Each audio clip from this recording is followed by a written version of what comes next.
Joining me right now is New York Congresswoman Elise Stefanik. She's the House Republican chairwoman and a member of the House Armed Services, Education, and Intelligence Committees. Congresswoman, it's great to see you this morning. Thanks so much for being here.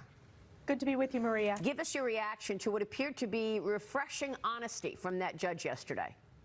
Well, it was refreshing honesty from the judge, but let's take a step back, Maria, what's happened in the past 48 hours. Lawyers for Hunter Biden pretended to be Ways and Means Republican staffers and demanded that the IRS whistleblower testimony be taken off the docket.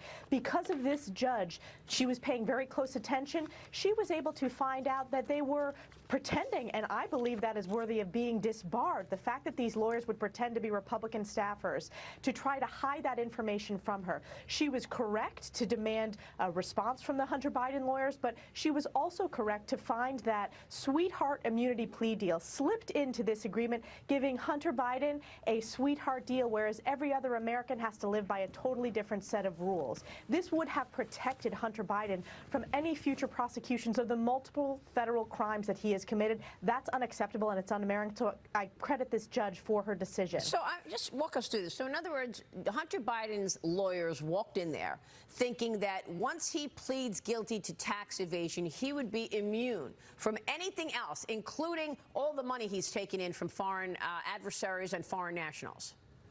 That is correct, That's Maria. Unbelievable. What arrogance to walk in and expect that kind of immunity.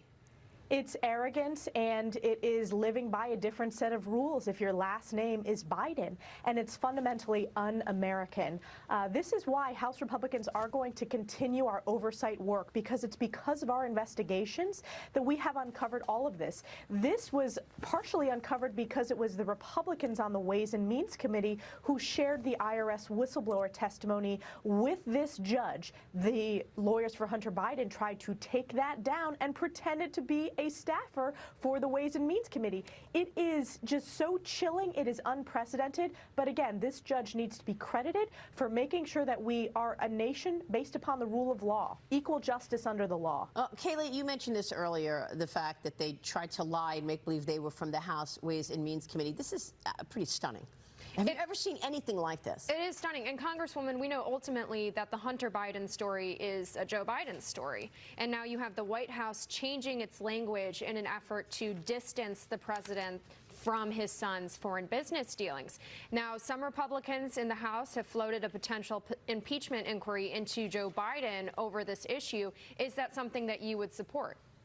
Oh, absolutely. I'm in conversations with Speaker McCarthy and all of our members. And the important thing to know about impeachment inquiry is that ensures that the House is at the apex of its power and oversight responsibility. So it means that our subpoenas have the most power possible when it comes to litigating this out in court, because we know getting the facts is not going to be easy. We know that this White House, this Department of Justice, they are trying to cover up for Hunter Biden and ultimately Joe Biden. And what is important that you mentioned at the beginning of your statement is the White House is trying to quietly change its language. First, it said that Joe Biden never spoke to his son Hunter Biden about Hunter's business dealings. They have changed that language to now saying Joe Biden has never been in business with Hunter Biden's business operations. That is a significant change, and the fact that the White House press secretary lied to the American people to say, oh no, it's the same position we've always had, it is only because of House Republicans that we've discovered the dozens of LLCs, which is illegal money laundering, the fact that nearly 20 Biden family members have profited illegally.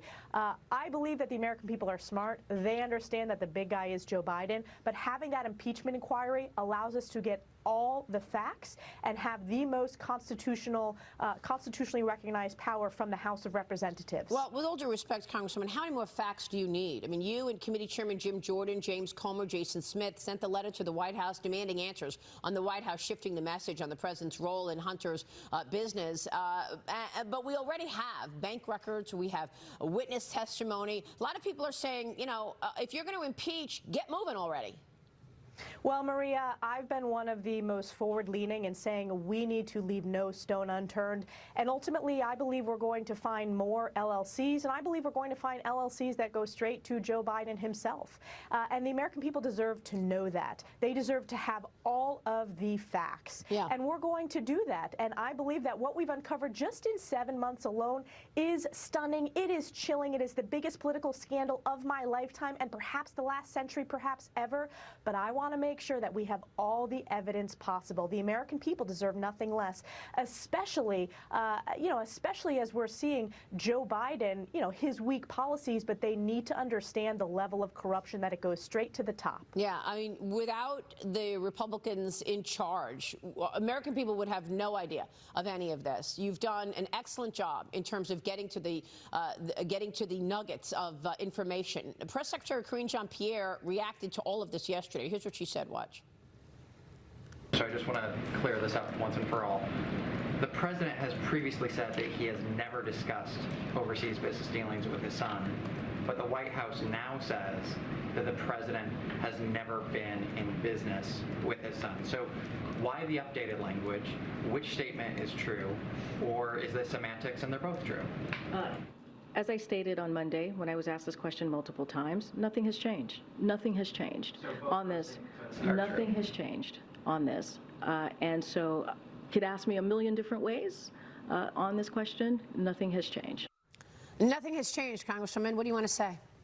Not only is that factually inaccurate, but it's condescending to the American people. The American people are smart. They know that the White House is trying to cover their tracks. They know that they're having to change their position because we've shown evidence that Joe Biden has spoken to Hunter Biden about his overseas business dealings. And what's worse, he did so, and I believe was intimately involved when he was the sitting vice president. And now he's involved in forcing the Department of Justice to cover up and protect the Biden family, to protect them from the rule of law and prosecution. That's fundamentally un-American. And as I said, it is our constitutional responsibility to root out corruption in every agency, and we're going to do that as House Republicans. And I've been proud, standing in the breach on some of the toughest fights we've had related to the unconstitutional impeachment under the Democrats. We're going to do things right and follow the facts and evidence and make sure that the impeachment inquiry, our subpoenas, and our requests for documents have the most understanding, and that the judges rule in favor of the House of Representatives when it comes to our constitutional responsibility of oversight. Well, I mean, I can understand the issues that you're looking at, given the corruption on one hand and the ineptitude on policy on the other hand. I mean, who do you impeach first? Do you impeach Joe Biden for corruption, taking all of this money, or do you impeach Alejandro Mayorkas for ineptitude and dereliction of duty at the border, or do you impeach Merrick Garland for interfering in an investigation and lying under oath? I mean, you've got lots of choices here, and I didn't even mention Janet Yellen telling us inflation was transitory, and the Energy Secretary Granholm not really knowing how much energy and oil we need. Well, certainly, we're doing multiple investigations on Homeland. It is clear that Secretary Mayorkas has been derelict of his duty. But it's not just Secretary Mayorkas, Maria. It's Joe Biden's administration. This is Joe Biden's border policies that have failed.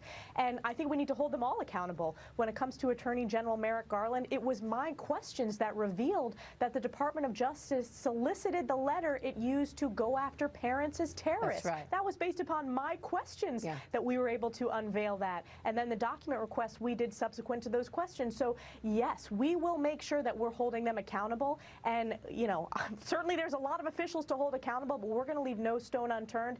And I will tell you, the American people will continue to see transparency from this Republican majority in Congress, whereas if we were not in the majority, none of these facts would have gotten out there. That's absolutely right. Congressman, it's good to see you this morning. Thanks very much. Thanks, Maria. All right, Elise joining us this morning. We'll be right back.